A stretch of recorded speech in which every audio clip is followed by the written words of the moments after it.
The sun was dipping low over Ouagadougou, casting long shadows across the dusty parade ground outside the presidential palace. The air was thick with tension, the kind that makes your skin prickle even when there's no wind.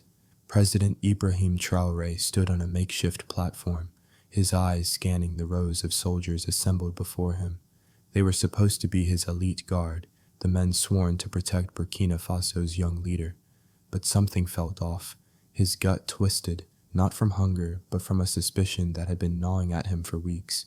Were these men really who they claimed to be? The day had started like any other. Traore had woken at dawn, reviewed reports of border skirmishes, and sipped his bitter coffee while his chief advisor, Amadou Diallo, briefed him on the latest intelligence. "The French are quiet," Diallo had said, adjusting his glasses. "Too quiet, and our barracks are reporting odd movements, new faces among the ranks." Traore nodded, his mind drifting to the rumors of infiltrators, men planted by foreign powers to destabilize his regime. He'd laughed it off at first. Surely no one would be bold enough to sneak fake soldiers into his own guard. But now, as he stood before them, the laughter felt like a distant memory. "Attention!" barked Captain Idrissa, the guard commander, his voice echoing off the stone walls. The soldiers snapped to attention, their uniforms crisp, their faces stern. But Traore's eyes narrowed. One man in the third row. His boots were too shiny, his posture too stiff, like he'd rehearsed it in a mirror. Another, near the edge, had a scar that didn't match the medical records of his supposed unit. Something was terribly wrong. Traore raised a hand, silencing the murmurs. "Men," he began, his voice steady but laced with an edge. "Today, we honor our commitment to this nation, but first, let's ensure we're all who we say we are." The crowd shifted uneasily. Traore stepped down from the platform, his boots crunching on the gravel. He walked straight toward the third row, stopping in front of the shiny-booted soldier. "What's your name, soldier?" he asked, his tone deceptively calm. "Private Kwame Diallo, sir," the man replied, saluting sharply. Traore tilted his head. "Diallo, huh? Funny, I don't see your name on the roster. And those boots, did you polish them with French cologne?" A ripple of nervous laughter broke out, but Traore's face remained stone cold. He snapped his fingers, and two real guards stepped forward, seizing the man. "Search him," Traore ordered. The guards ripped open the soldier's uniform, revealing a hidden pocket stuffed with foreign currency, euros, crisp and new. The crowd gasped. "A spy?" someone shouted. Traore turned to the assembly. "This is no Private Diallo. This is a fraud, a puppet sent to watch me. Who else is with him?" The air grew heavier. Traore moved to the scarred soldier next. "And you, what's your story?" The man stammered. "Corporal Musa, sir, 5th Battalion." Traore cut him off. "Musa died 2 years ago in a raid. I attended his funeral. Care to explain?" Before the man could answer, a small vial fell from his sleeve, shattering on the ground. A sickly, sweet smell wafted up. Poison, the kind used to silence threats. The crowd erupted in chaos. "Seal the grounds," roared Security Chief Ouedraogo, rushing forward with his men. "No one leaves." Traore stood tall, his voice cutting through the noise. "This is no mere inspection. This is a purge. Saat Askerler, fake soldiers, have infiltrated our ranks, and I will root them out one by one." The soldiers exchanged glances, some reaching for weapons, others dropping to their knees in surrender. Traore pointed to a third man, his uniform slightly too large. "You, step forward." The man hesitated, then bolted only to be tackled by guards. Under his tunic they found a map marked with military outposts, betrayal in ink. Inside the palace, the situation spiraled. Interior Minister Kabore burst into the strategy room, his face pale. "Mr. President, we've counted 6 imposters so far.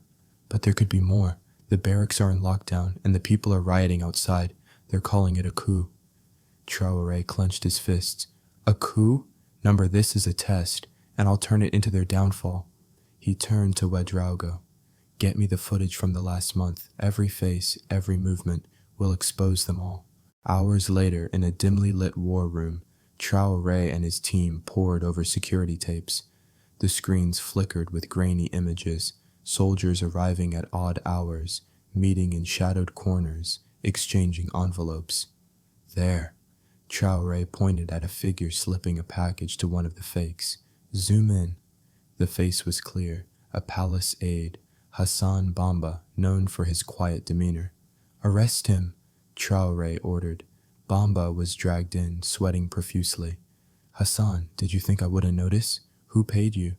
Bamba's lips trembled. I didn't know it was poison. They said it was just a sedative to weaken you for a meeting. It was a French contact, Monsieur Leclerc. The room fell silent. Traore leaned in, his voice a whisper. A sedative? To weaken me so they could sign away our gold mines? You're a fool, Hassan. Bamba broke down, confessing to a network of bribes and threats. They promised my family safety. I had no choice. Traore shook his head. There's always a choice, and you chose wrong. The aide was led away, his cries echoing down the hall. Outside, the nation watched, breathless. Social media exploded with hashtag Traore Unmasked, trending worldwide. Protesters chanted, "Down with the puppets," while others prayed for their leader's victory. In the hospital wing of the palace, Dr. Zongo monitored the poisoned soldier from the parade, still alive, but barely. "The vial was meant for you, Mr. President," Zongo said. "A warning shot." Traore nodded grimly. "Then let's turn their warning into a trap." The next day, Traore announced a public tribunal. The fake soldiers, bound and unmasked, were paraded before the people. "These men," he declared, "were sent to destroy us from within. But Burkina Faso is stronger than their lies." The crowd roared. One impostor, a wiry man with a crooked grin, shouted, "You'll never catch us all." Traore smirked. "Watch me." He signaled Ouedraogo, who revealed a dossier, names, dates, bank transactions linking the plot to a French intelligence cell. The nation gasped as the evidence unfolded, but the real twist came at dusk. As the tribunal ended, a shadowy figure slipped through the crowd, a woman in a hooded cloak dropping a note at Traore's feet. He picked it up, reading silently, "More are coming. Look to the shadows." His eyes narrowed. The game wasn't over.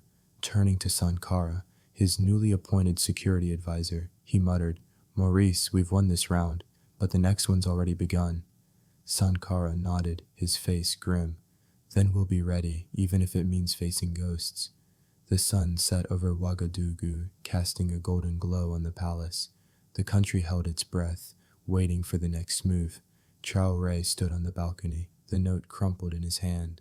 "Sometimes," he whispered to the wind, "the greatest enemy is the one you can't see until it's too late." And with that, the mystery deepened, leaving the nation and the world hanging on the edge of anticipation.